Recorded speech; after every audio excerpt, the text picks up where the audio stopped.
The challenges are many. The Institute of Rural Management, as most other institutions, have positioned themselves in a particular fashion. We have aligned with particular kinds of institutions, mainly cooperatives, collective organizations, producer companies, and NGOs. Now, the challenge for us is to be able to retain our goals, work towards our goals, maintain these alignments, whatever the changing political scenario may be, whatever the changing political space. And that is one of our challenges. The other challenge is that IRMA is one of those few think tanks which is a proper teaching institute.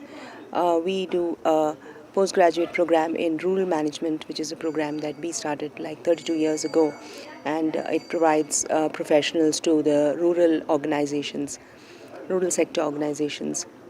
So IRMA engages equally in teaching, research, and policy engagement.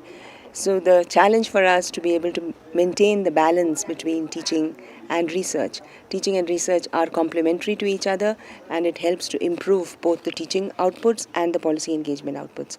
But the challenge is to maintain the balance. And the third challenge that I would say is that the kind of issues that we would like to tackle, the kind of strong views that we would like to project requires, and to do it in a evidence-based research way, would require very large-scale funding. And raising that kind of large-scale funding from donor space, which is sort of disappearing, multilaterals which are not looking at India and South Asia and trying to move towards African countries.